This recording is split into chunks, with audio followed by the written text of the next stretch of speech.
नमो तस्स भगवतो अरहतो सम्मा सम्बुद्धस्स।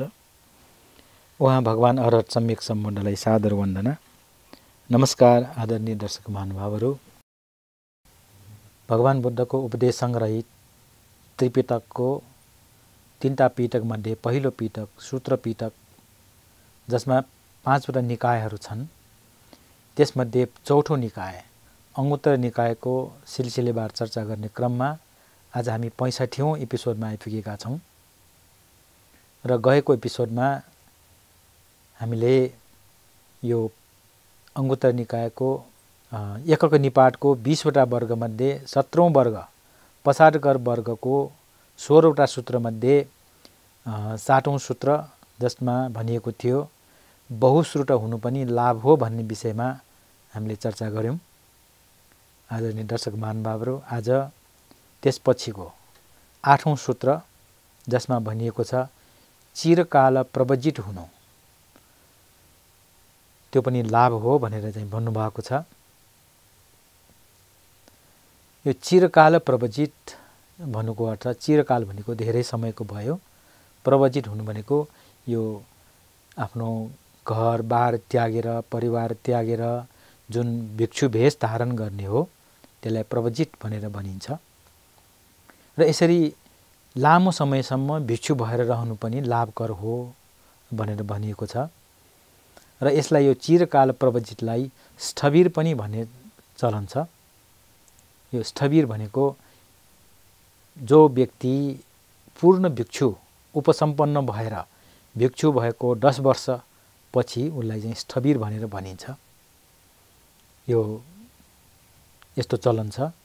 र त्यति मात्रै हैन, त्यो 20 वर्ष नागिसकेपछि उहाँलाई महास्थविर भनेर पनि भनिन्छ।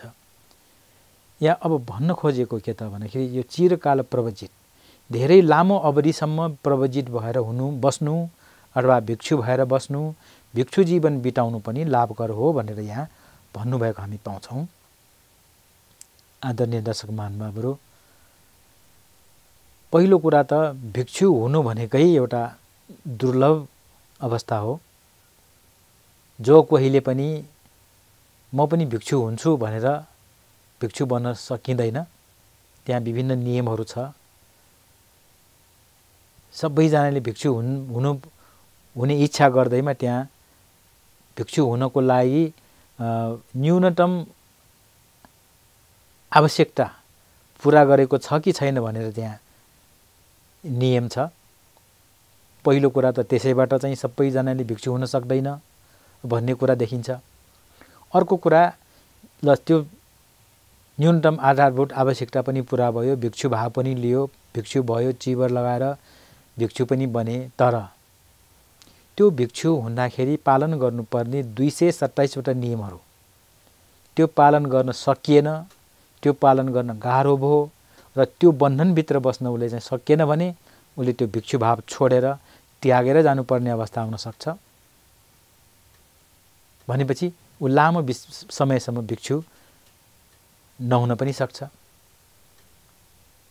त्यसकारणले बुद्धले के भन्नुभयो, लामो समयसम्म भिक्षु हुनु भनेको पनि लाभ छ। अब किन छ, किन लाभ हुन्छ भन्नेतिर एकछिन हामी समय लिउँ। भिक्षु हुँदाखेरि अथवा प्रवजित हुँदाखेरि अथवा गृह त्याग गरेर बुद्धको शिक्षामा दीक्षित भएर आफ्नो सबै परिवारहरू, आफ्नो सबै सम्पत्तिहरू त्यागेर आएर चाहिँ भिक्षु हुँदाखेरि त्यसका लाभहरू के हुन सक्छन् र यो विषयमा उहाँले यो सूत्र पिटककै पहिलो निकाय दीघ निकायमा सामान्य फलसूत्र भनेर एउटा भन्नुभएको छ। त्यसमा त्यो सूत्रमा त्यो प्रवजित भाव हुनेहरूको फाइदाहरू के छन् भनेर कुरा एकदम विस्तृत रूपमा बताउनु भएको छ। त्यसमध्ये म केही कुराहरू यहाँहरूसँग भन्न चाहन्छु।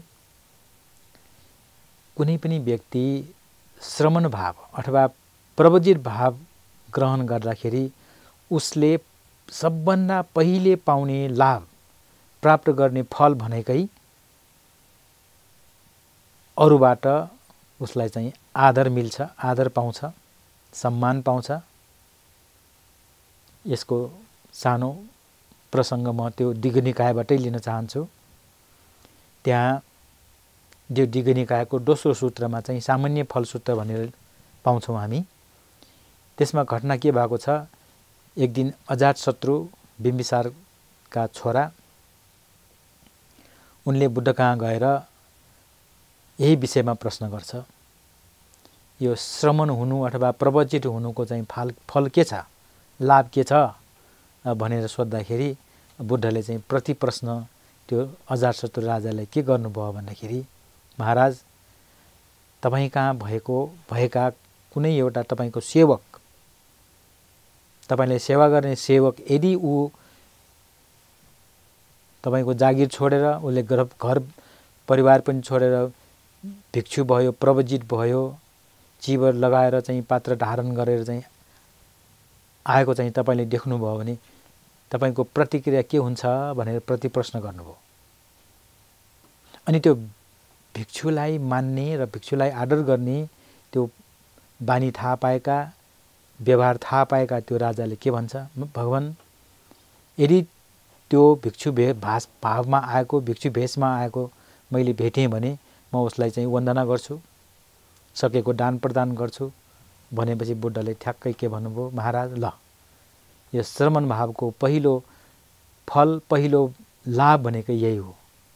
हिजोसम्म तपाईँको सेवक, आज तपाईँले नै उसलाई चाहिँ वन्दना गर्नु पुग्नुभयो, तपाईँले उसलाई दान प्रदान गर्नुभयो, यो लाभ हो कि होइन भन्दाखेरि राजा त छक्क पर्यो। ओ हो त है, हिजोसम्म उसले मलाई आदर गौरव गर्थ्यो, मलाई मान्दथ्यो, आज मैले उसलाई चाहिँ मान्दैछु, आदर गौरव गर्दैछु, म उसलाई वन्दना गर्दैछु भनेपछि राजा स्वयंले उसलाई चाहिँ आदर गर्नु भनेको त्यो लाभ भयो कि भएन उसले आफैले पनि बुझे। र यस्तै अरू प्रसङ्गहरू पनि त्यहाँ उल्लेख छ। एउटा सानो उदाहरण मैले दिएँ। र यसरी यो भिक्षु भाव हुनुको लाभ भनेको अरूबाट चाहिँ उसले चाहिँ सम्मान ग्रहण गर्न सक्छ, आदर ग्रहण गर्न सक्छ, आह्वान गराउन सक्छ, आह्वान माने निमन्त्रणा गर्न सक्छ, दान प्रदान गर्न सक्छ, प्राप्त हुन सक्छ। यसरी यी लाभहरू भए तर त्यो भिक्षु हुनु अथवा श्रमण भाव हुनु, प्रवजित हुनु भनेको खालि अरूबाट चाहिँ लाभ सत्कार लिनु, अरूबाट आदर सत्कार पाउनु, अरूबाट चाहिँ दान प्रदान पाउनु मुख्य उद्देश्य कदापि होइन। आदरणीय दर्शक महानुभावहरू, भिक्षु हुँदाखेरि अथवा भिक्षु हुनलाई प्रार्थना गर्दाखेरि त्यहाँ एउटा वचन वाक्य प्रयोग हुन्छ। मैले गएको एपिसोडमा पनि यहाँलाई जानकारी गराएको थिएँ। कोही भिक्षु हुँदैछ भने उसले गुरुसँग प्रार्थना के गर्छ, संसार वट्ट दुःखठो मोचनत्थाय मङ भन्ते पब्बजङ याचामी, यसरी पाली शब्द प्रयोग भएर चाहिँ प्रार्थना गर्छ। के भनिन्छ यसको अर्थ, संसार वट्ट, यो संसार रूपी यो जुन चक्र छ त्यो दुःखबाट मुक्त हुनको लागि मलाई प्रवज्या दिनुहोस्, म प्रवज्या चाहिँ याचना गर्दछु, माग्दछु भनेर यसरी प्रार्थना गर्दछ। भन्नुको अर्थ त्यो प्रवजित हुनुको मुख्य उद्देश्य त यो हो नि, संसार दुःखबाट मुक्त हुनको लागि। अब यो संसार दुःखबाट मुक्त हुनको लागि त्यो किन चाहना गर्यो त भन्दाखेरि संसारमा दुःख छ।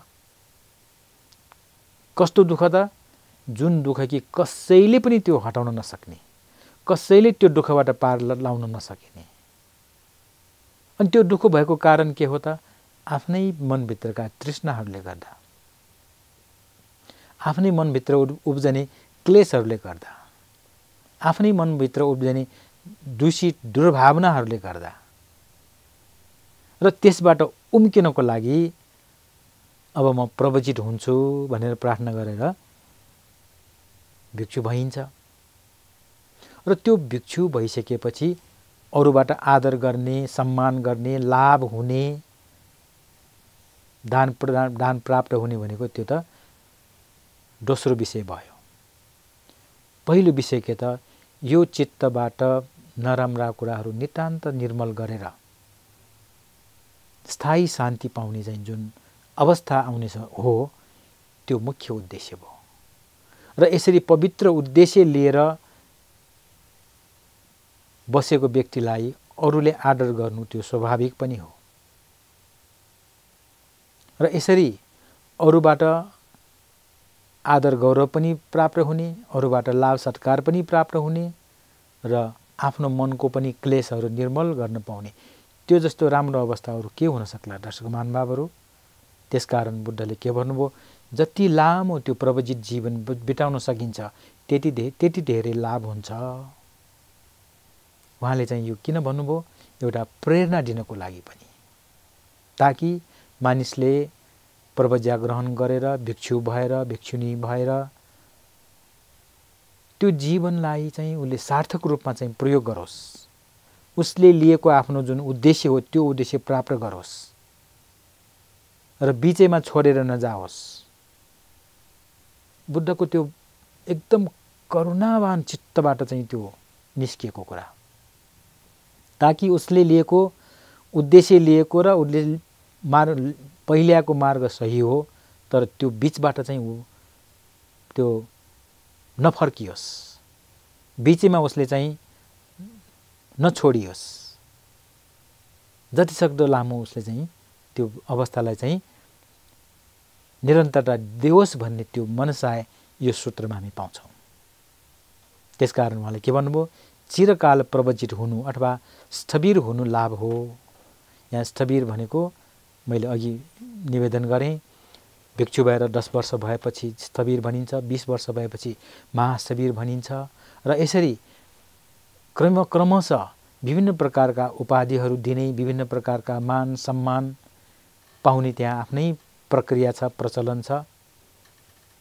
र यी सबैको मुख्य ध्येय, मुख्य उद्देश्य नै के त भन्दाखेरि आफूभित्र भएका क्लेशलाई चाहिँ निर्मल गर्दै जाउन् र त्यो क्लेश निर्मल हुँदै गएपछि स्थायी शान्ति जुन छ, जसलाई निर्वाण भनिन्छ, त्यो साक्षात्कार गर्न सकुन् र त्यो साक्षात्कार गरेर आफ्नो भित्र भएका चित्तलाई निर्मल गरेर अरूको चित्तलाई पनि निर्मल गर्नलाई सहायक होस्, अरूलाई पनि निर्वाण प्राप्त गर्नमा मद्दत पुगोस्।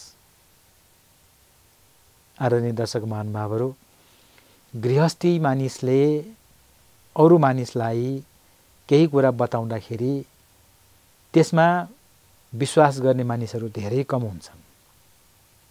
तर चिवर लगाएको, केश दाढी खौरिएर प्रवजित भएको, भिक्षु भाव भएका व्यक्तिले भनेको कुरालाई चाहिँ कुरा धेरै प्रभावशाली हुन्छ। नपत्या तपाईँले अनुभव गरेको हुनुपर्छ। अब उदाहरणको लागि मेरै उदाहरण दिन सक्छु। मैले यो जुन बुद्धको कुराहरू, यो अङ्गुत्तर निकायका कुराहरू गर्दै आइरहेको आज 65औं एपिसोडमा आइपुगिसक्यौँ र मैले भनेका कुराहरू कतिपयलाई अविश्वास पनि लागेको हुनसक्छ, कतिपयलाई नपचेको पनि हुनसक्छ र कतिपयलाई यो हावादारी कुरा पनि लाग्न सक्छ। किन, म एउटा गृहस्थी भेषमा छु। यो गृहस्थी भेषमा भएको मानिसहरू हामीले देखेकै छौँ, भएकै छौँ। तपाईँ आफै पनि गृहस्थीको रूपमा हुनुहुन्छ भने तपाईँले पनि अन्दाज गर्न सक्नुहुन्छ। यो गृहस्थी जीवनमा बस्दाखेरि अनेक प्रकारका यो प्राविधिक समस्या भनौँ न, होइन, विभिन्न प्रकारका धर्मको कुरा त सुनिन्छ सकिन्छ, तर व्यवहारमा लागू गर्न असाध्यै गाह्रो छ। धेरैको भनाइ यही छ। र अरू मानिसहरू देख्दाखेरि पनि, यो गृहस्थी भेषको मानिसहरू देख्दाखेरि पनि हटपट्टि विश्वास गर्न गाह्रो धेरैलाई छ। यो स्वाभाविक पनि हो। त्यसकारणले मैले भनेका कुरा, कतिपय कुराहरू पनि धेरैलाई नपचेका, धेरैलाई चाहिँ विश्वास गर्न नसक्ने अवस्था भएको हुनसक्छ। तर यही कुरा कोही एकजना भिक्षुले, एकजना श्रमणले भन्नुभएको भए त्यसमा अलिकति समय दिएर, अलिकति ध्यान दिएर, अलिकति विचार गरेर, अलिकति चिन्तन मनन गर्ने धेरै सम्भावना हुन्छ। आदरणीय दर्शक महानुभावहरू, मैले आफ्नै उदाहरण दिएर भन्दैछु। यस उसले गर्दाखेरि कसैलाई प्रभावशाली रूपमा चाहिँ केही कुरा बुझाउन पनि त्यो भिक्षु भावले चाहिँ धेरै मद्दत गरेको हुन्छ। त्यसकारणले पनि भगवान बुद्धले के भन्नुभयो, यो चिरकाल प्रव्रजित हुनु पनि लाभ हो। पहिलो लाभ त जसले त्यो भिक्षु भाव ग्रहण गरे उसलाई लाभ हुने त भइहाल्यो। अघि भने जस्तै अरूले मान सम्मान गर्ने, अरूबाट चाहिँ लाभ सत्कार प्राप्त गर्ने, र त्यसमाथि सबभन्दा ठुलो लाभ आफ्नो चित्तलाई निर्मल गर्न नै उसले चाहिँ धेरै समय पाउँछ। शील समाधि प्रज्ञाको अभ्यास गर्नको लागि उसले धेरै समय पाउँछ। धर्मको कुरामा अध्ययन गर्ने, चिन्तन मनन गर्ने, अभ्यास गर्ने धेरै समय पाउँछ। जबकि गृहस्थीहरूलाई चाहिँ ती सबै कुरा गर्नको लागि धेरै समय कम मात्रै पाउँछ। किन? कमाउनु पर्यो, परिवार पाल्नु पर्यो, आफ्नो विभिन्न प्रकारका व्यावहारिक कुराहरू हुन्छन्, व्यावसायिक कुराहरू हुन्छन्। त्यसमा अलमलिँदैमा उसले चाहिँ धर्मको व्यवहार, धर्मको अभ्यास गर्न समय नपाएको हुनसक्छ। र यसरी एकजना प्रव्रजितले, एकजना श्रमणले ती सबै अन्य कुराहरू छोडेर आफ्नो उद्देश्यतिर चाहिँ लम्कन धेरै उसलाई चाहिँ समय पाएको हुन्छ र धेरै अनुकूल पनि हुन्छ। यसरी उनले चाहिँ लाभ लिन्छ भने उसको माध्यमबाट, उसको कारणले अरूले पनि लाभ लिन सक्छ। जस्तो मैले उदाहरण दिएँ, म यहाँ गृहस्थको भेषको ठाउँमा कोही एकजना भिक्षुले चाहिँ यी कुराहरू भन्नुभएको भए सुन्ने मानिसहरू धेरै प्रभावित भएर ओहो बुद्धको कुरा त यस्तो रहेछ भनेर त्यसमा श्रद्धा उत्पन्न गरेर त्यसमा चाहिँ आफूलाई पनि व्यवहारमा उतारौँ भन्ने चाहिँ सद्भाव, राम्रो विचार उत्पन्न गरेर लाभ लिन सकिन्छ। भनेपछि आफूले लाभ लिने, त्यो प्रव्रजित भावले आफूले लाभ लिने एक ठाउँमा छ, त्यसको कारणले अरूले पनि लाभ लिन सक्छ। तसर्थ दर्शक महानुभावहरू, भगवान बुद्धले यसरी विनय चिरकालसम्म प्रव्रजित हुनु अथवा स्थविर महास्थविर हुनु पनि लाभ हो भनेर यो सूत्रमा भन्नुभएको पाइन्छ। यो लाभ हुनु भनेको पक्कै पनि प्रियकर हो, हर्षयोग्य विषय हो। यसै गरेर अर्को 9औं सूत्रमा चाहिँ उहाँले के भन्नुहुन्छ, हे भिक्षुहरू हो, सम्पदा प्राप्त हुनु पनि लाभ हो भनेर भन्नुभयो। अब यहाँ सम्पदा भनेको यो प्राकृतिक सम्पदा, विश्व सम्पदा भन्न खोज्नु भएको होइन। अहिलेको भाषाको अर्थ चाहिँ यस्तो रहन्छ भने आजभन्दा 2500 वर्ष अगाडिको बुद्धले प्रयोग गर्नुभएको यो सम्पदाको अर्थ चाहिँ के दिएको छ भने चीवर आदि विभिन्न भौतिक पदार्थहरू। यसरी चीवर आदि विभिन्न भौतिक पदार्थहरू प्राप्त हुनु पनि एक प्रकारको लाभ हो भनेर उहाँ भन्नुभएको छ। र चीवरको विषयमा मैले गएको एपिसोडमा पनि भने भिक्षुहरूको निजी सम्पत्ति भनेको जम्मा 8वटा मात्रै तोक्नु भएको छ। 3टा चीवर, एउटा भिक्षा पात्र, अनि अब त्यो चीवर चाहिँ कहिलेकाहीँ अब च्यातिन सक्छ, कुनै कारणले चाहिँ त्यहाँ पाल पर्यो भने त्यसलाई सिलाउनको लागि सियो धागो। त्यसपछि यो भिक्षा प्राप्त नहुँदाखेरि अथवा भिक्षा प्राप्त हुने अवस्था नहुँदाखेरि पेट त पाल्नु पर्यो, पेट त भर्नु पर्यो। त्यस्तो बेलामा के गर्ने त भन्ने उहाँले उपाय दिनुभएको छ। त्यस्तो अवस्थामा कुनै ठाउँमा गएर पानी थापेर, अब धारामा होस्, कुनै झरनामा होस् अथवा खोलामै किन नहोस्, अब पहिले त हाम्रो बागमती विष्णुपतिको पानी त्यसै खान सकिन्थ्यो, हामीले खाएर पनि आएका थियौँ। अहिले आएर त त्यो सबै ढलमटी भइसक्यो। अब त्यहाँको पानी खाने कुरा त अब सोच्न पनि सकिँदैन। तर अहिले पनि कुवा, इनार, ढुङ्गे धारा, झरना ती ठाउँहरूबाट पानी त खान सकिन्छ। बुद्धले के भन्नुभयो, भिक्षुहरू यदि तिमीहरूलाई कुनै प्रकारको भोजन प्राप्त भएन भने तिम्रो पेट पार्नको लागि तिमीले पानी मात्रै थापेर पनि खान सक्छौ। तर पानी थापेर खाँदाखेरि त्यहाँ त धुलो पनि हुनसक्छ, किराहरू हुन सक्छन्, र त्यो पनि खानु त भएन। त्यसकारण त्यो निजी वस्तुमा एउटा छान्ने, पानी छान्ने, चाल्ने एउटा हुन्छ, त्यो पनि भिक्षुहरूको निजी सम्पत्ति मध्ये एउटा पर्छ, 8 वटा मध्ये त्यो पनि पर्छ, ताकि त्यो पानी छान्नेले पानी छानेर पात्रमा थापेर त्यो पानी मात्रै पिएर पनि पेट भर्नुपर्छ, सक्नुपर्छ भनेर त्यस्तो शिक्षा दिनुभएको छ। त्यसकारण निजी सम्पत्तिको रूपमा ती 8 वटा जसलाई अष्टपरिष्कार भनेर भनिन्छ। फेरि एकचोटि दोहोऱ्याउँ, 3टा चिवर 3टा भयो, पात्र 4 वटा भयो, सियो धागो 5-6 वटा भयो, अनि चाल्नी 7 वटा भयो, अनि एउटा कायबन्धन भनेर यो पेटी जस्तो, अब भित्र लुङ्गी लगाइन्छ, त्यो लुङ्गी पनि अब त्यो राम्रोसँग कसिएन भने फेरि त्यहाँ फुस्किने सम्भावना हुन्छ। त्यसकारण कायबन्धन भनेर एक प्रकारको पेटी हुन्छ, त्यो पेटीले बाँडेर त्यो लुङ्गीलाई चाहिँ अड्काउने गरिन्छ, ताकि त्यो जथाभावी नफुस्कियोस्। यसरी यी 8 वटा विषयलाई, 8 वटा वस्तुलाई भगवान बुद्धले भिक्षुहरूको निजी सम्पत्ति यो तिमीहरूले चाहिँ राख्न सकिन्छ भनेर चाहिँ नियम बनाउनु भएको छ। र अब यो नियम अनुसारले श्रद्धालु महानुभावहरूले भिक्षुहरूलाई चिवरहरू प्रदान गर्छन्, दान प्रदान गर्छन्।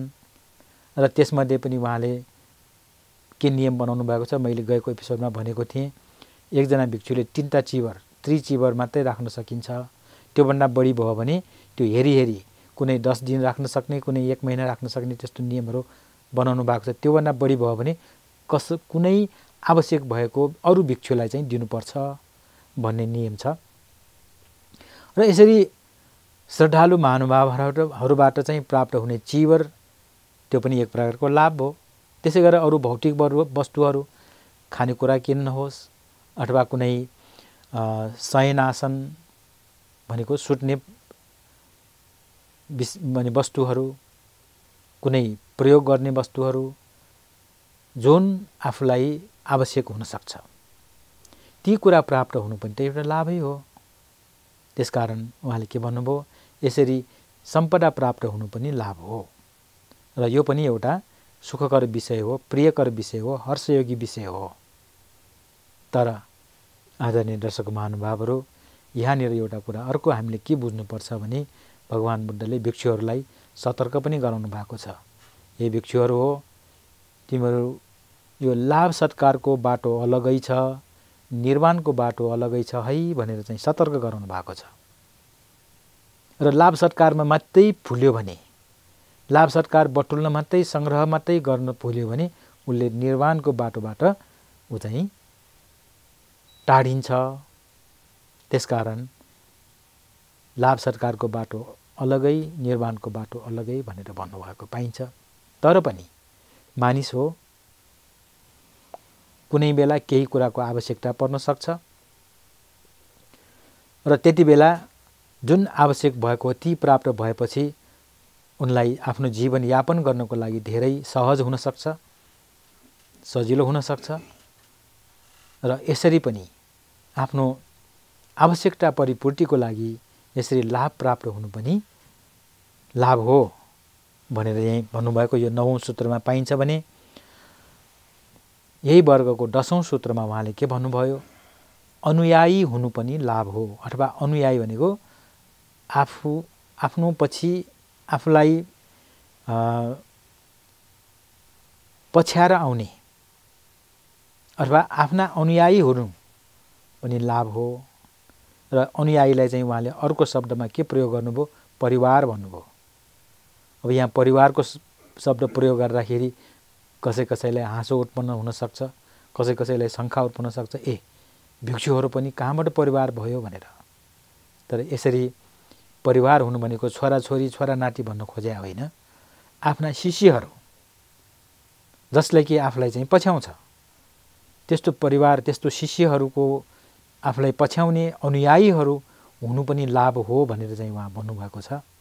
कारण किन त भन्दाखेरि जसरी आफूले चाहिँ धर्मको अभ्यास गरेर आफ्नो जीवनलाई चाहिँ सुमार्गतिर लाने प्रयास गर्दैछन्, त्यसै गरेर आफूले अरूलाई सिकाएर आफ्नो अनुयायी बनाउन सक्यो भने उसको लागि पनि लाभ हो, आफ्नो लागि पनि लाभ हो। आदरणीय दर्शक महानुभावहरू, यसरी लाभ प्राप्त हुनु भनेको सुखकर विषय हो, हर्षयोग्य विषय हो भनेर यो पसारकर वर्गमा चाहिँ भनिएको हामी पाउँछौँ। यसरी यो त्रिपिटक अन्तर्गत सूत्र पिटकको 5वटा निकायमध्ये चौथो निकाय अंगुत्तर निकायको 11वटा निपातमध्ये पहिलो निपात जसलाई एकक निपात भनियो, त्यसमा 20वटा वर्गहरूमध्ये 17औं वर्गको यो जुन पसारकर वर्गमा 16वटा सूत्रमध्ये हामीले आजसम्म यो 10वटा सूत्रको बारेमा यहाँहरूसँग केही चर्चा गरेँ। अब बाँकी सूत्रहरूको म अर्को एपिसोडमा चर्चा गर्ने प्रयास गर्नेछु। र यसरी बुद्धको यो अनुपम शिक्षा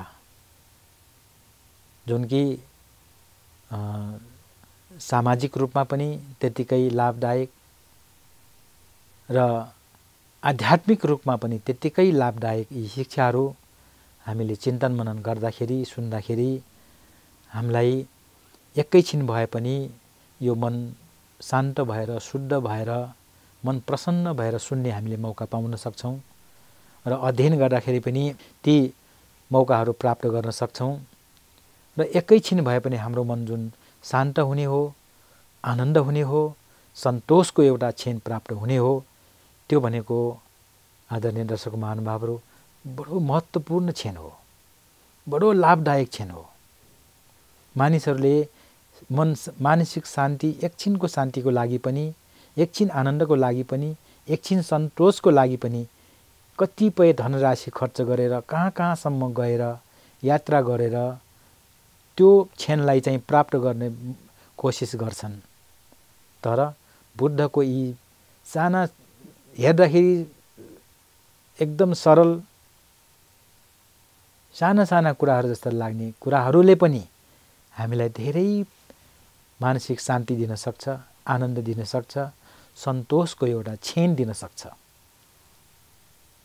र यसरी यी महत्त्वपूर्ण क्षण, महत्त्वपूर्ण कुराहरूलाई यहाँहरूसँग यहाँ केही आफूले जानेका कुराहरू प्रस्तुत गर्न पाएँ र यही क्रममा केही अध्ययन गर्न पाएँ। त्यसबाट केही आफूले पनि शान्ति र आनन्दको, सन्तोषको अनुभव गर्न पाएँ र मलाई विश्वास छ यहाँहरूले पनि यी कुराहरू सुनेर केही शान्ति, केही आनन्द, केही सन्तोषको अनुभव गर्न सक्यौँ। एकै सेकेन्ड मात्रै किन नहोस्, एकैछिन मात्रै किन नहोस्, त्यति प्राप्त गर्न सक्नुभयो भने, महसुस गर्न सक्नुभयो भने मैले पनि आफ्नो प्रयासलाई सफल भएको ठान्दछु। र यसरी आफ्नो अमूल्य समय दिएर, ध्यान दिएर सुनिदिनु भएकोमा यहाँहरूलाई धेरै धेरै धन्यवाद दिन चाहन्छु र यो मौका जुराइदिनु भएकोमा बोडी टेलिभिजनलाई पनि धेरै धन्यवाद दिँदै बिदा हुन्छु। भवतु सब्ब मङ्गलम्।